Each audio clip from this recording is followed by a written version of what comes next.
Welcome to Sri Media Health Channel. I am Dr. K. Saket, Interventional Cardiologist at TX Hospitals, Banjara Hills.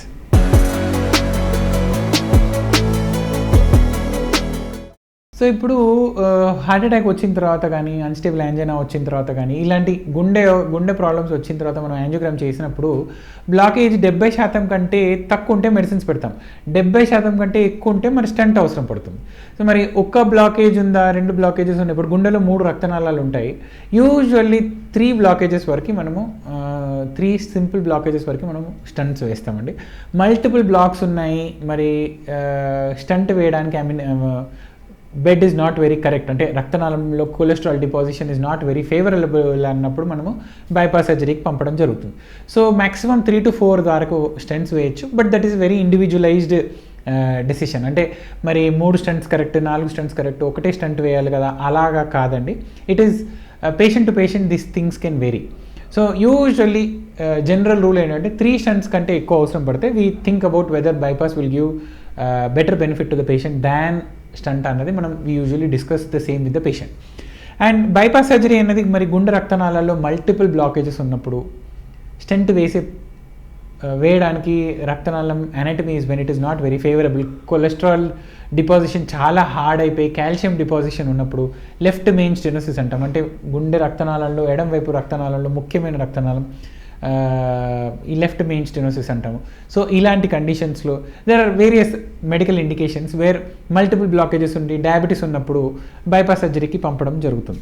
So like I told you, మరి స్టంటా బైపాసా అన్నది it is very individual decision, patient to patient it can vary. But more than 3 stents అవసరం పడుతున్నాయంటే we think up whether bypass is more benefit to the పేషెంటా stent అన్నది ఒకసారి patient we discuss with the patient. Multiple stents అవసరం పడుతున్నాయి, మరి anatomy ఎంత ఫేవరబుల్గా లేదు అనుకున్నప్పుడు వీ సెండ్ ఫర్.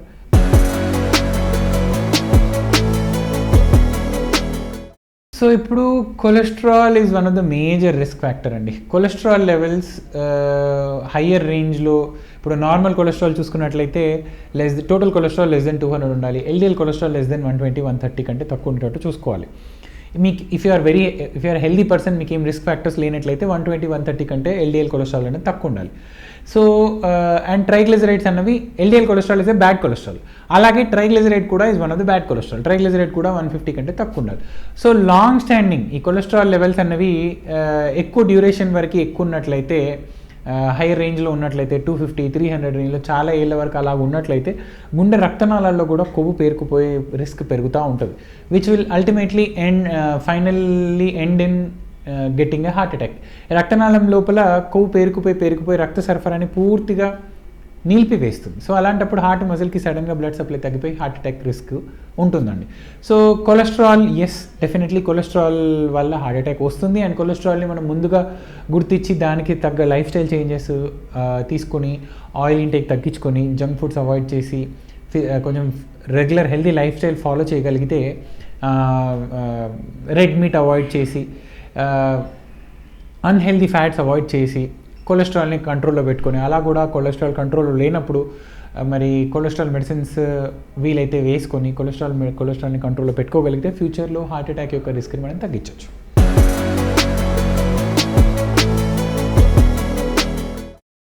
సో ఇప్పుడు స్ట్రెస్ ఆర్ మానసిక ఒత్తిడి, దీని వలన it is also one of the major risk factor for heart attacks, especially younger పీపుల్లో.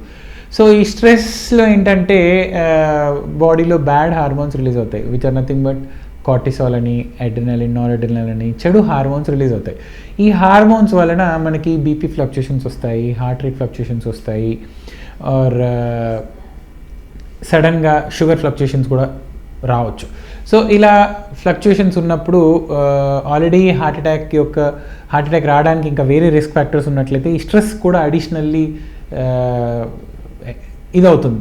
This also will become one risk factor for getting a heart attack. So ఈ BP fluctuations, heart rate fluctuations వలన long స్టాండింగ్లో they can lead to heart attack. So మానసిక ఒత్తిడిని మనము వీలైనంత వరకు కంట్రోల్లో పెట్టుకునేటట్టు చూడాలి. Stress is very common in day to day activity, but it is how you manage your stress or anger is more important in avoiding heart attacks.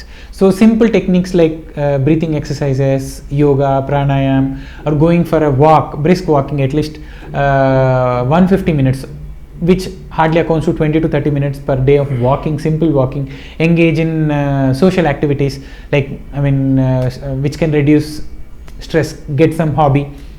So ఇలాంటి చిన్న చిన్న జాగ్రత్తలు తీసుకున్నట్లయితే మనకి స్ట్రెస్ కంట్రోల్లో పెట్టుకొని స్ట్రెస్ వలన వచ్చే హార్ట్ అటాక్స్ని మనం అవాయిడ్ చేయొచ్చు.